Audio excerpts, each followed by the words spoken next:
You're watching KMNH, kids making the news happen. Hi, I'm Omer. I'm Larkin. I'm Azalea. I'm Tulip. And today is Wednesday, July 1st, and you're watching KMNH News. This week we have been talking ice cream as we get ready for July and National Ice Cream Month. Today is National Creative Ice Cream Flavor Day. Whew, that's a mouthful. Today we celebrate all of the world's weird and wacky custom flavors that you or your little sibling thought up to put in ice cream. This includes tons of fun flavors like bacon or even pizza. Let's leave it up to the experts at Dojo Gelato in Northside to come up with some of the best tasting and creative flavors in frozen desserts. Dojo Gelato is located at 1735 Blue Rock Street and on the corner of Blue Rock and Coleraine.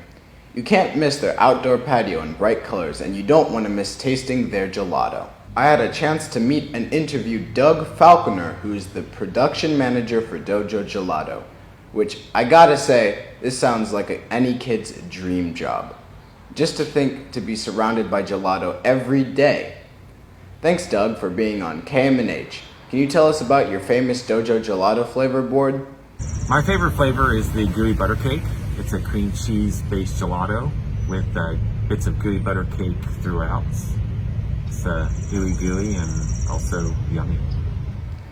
What is your wildest flavor that you've created?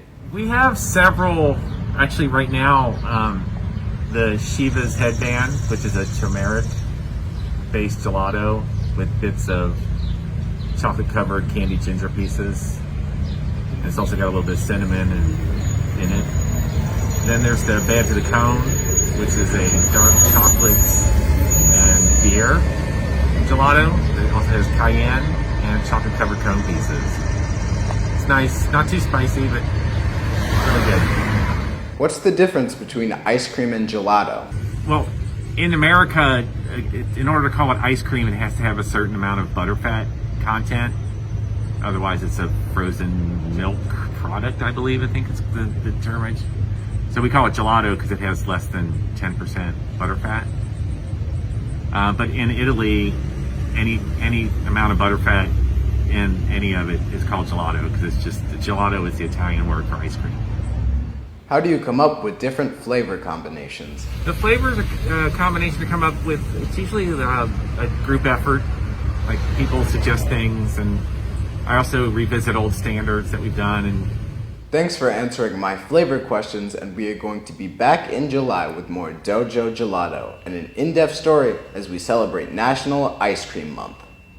This week, Cincinnati School Board had a school board meeting that resulted in a decision on how kids will be returning to school in the fall.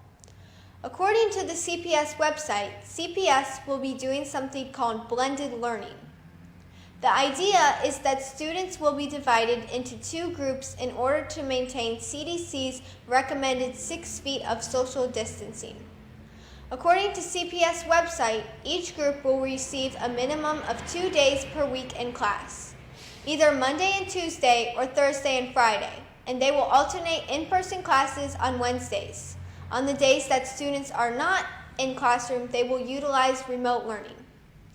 Students will stay in their schools and will not spread across other buildings and community spaces. As for safety protocols, they will also be following the CDC recommendations, including at-home and in-school health assessments, temperature checks, and staff and student mask wearing. Thank you to Christine Shee and Matthew Whitby for sponsoring this segment of KMNH. Once a week, we always like to touch base with our fans. We received a lot of great feedback from Dan Mendez-Moore's interview from Minneapolis on site at the George Floyd Memorial. Dan's father wrote, "Well done, teens of KMNH, and so proud of you and my son Dan too. Keep up the fight." Kristen Alvarez wrote, "This is awesome." Kathy Schreier said, "What a powerful interview. Thanks so much for sharing this." When we first started KMNH, we averaged about 120 viewers every night.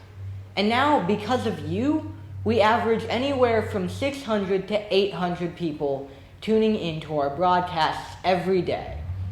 Sometimes it's over 1,000 people that have watched a segment. So please, watch, make a comment, share, and spread the KMNH news. Our Happen Teens will be getting their steps in this summer when they work together with the University of Cincinnati to collect data on pollution in Northside.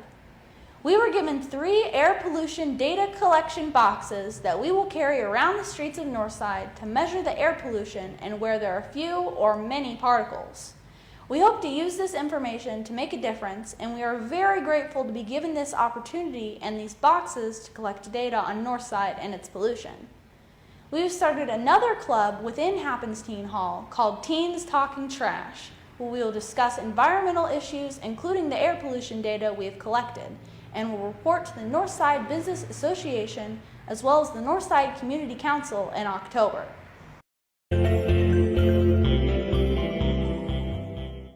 Today's word of the day is, you guessed it, gelato, spelled G-E-L-A-T-O. It's defined as Italian or Italian-style ice cream. According to gelatojunction.com, gelato was made in the 16th century, and while its true origins are still being debated, it's believed to have been made by Bernardo Buontalenti in Florence. A Sicilian named Francesco Prosopio di Coltelli helped to introduce the rest of the world to gelato when he started a cafe in Paris that sold it. It became a well-loved dessert in France, and the recipe was passed down from parents to their kids. Kids who would later emigrate to other countries and spread the recipe to the rest of the world. Gelato means frozen in Italian, and it has a few distinct differences to American ice cream. For starters, gelato has 2/3 less butter fat in it. Gelato also doesn't have as much air and is served 10 or 15 degrees cooler, making the flavor a lot more intense.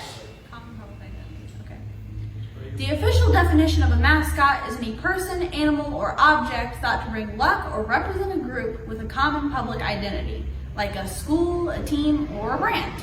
So the word mascot comes from the French word mascotte, which meant witchcraft or charm. This was used to describe anything that brought luck to a household. The word was first recorded in 1867.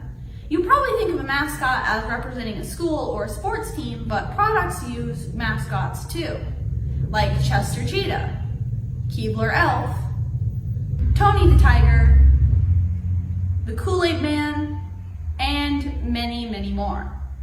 Brand mascots are created to draw real connections with consumers, strengthen brand associations to build loyalty and trust. We were thinking of what our mascot would be, and then one day it just appeared, and we thought it was a sign. So we would like to introduce the new official KMNH mascot, our KMNH unicorn called Anchor. We know money can't buy love or friendship, but it would mean the world to us if you became Happen's BFF. BFF of course stands for best friend forever, but here at Happen it also means a little something else. Business, family, and friends. All you need to do to become a BFF supporter is make a small donation. Just go to happening.org and click on the donate link. We thank all past, present, and future BFF donors.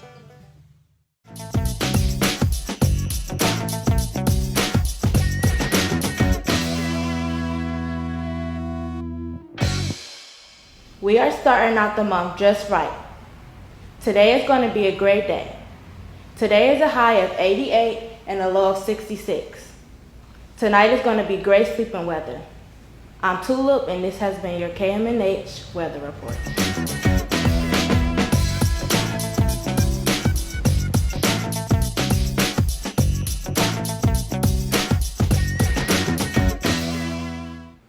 Thanks for tuning in to KMNH, Kids Making the News Happen. KMNH is brought to you by Happen Inc. and is filmed in the Happen Studios in Northside on the corner of Hamilton and Chase. I'm Omer. I hope that you've enjoyed this broadcast, and I hope that you will tune in again for more Kids Making the News Happen.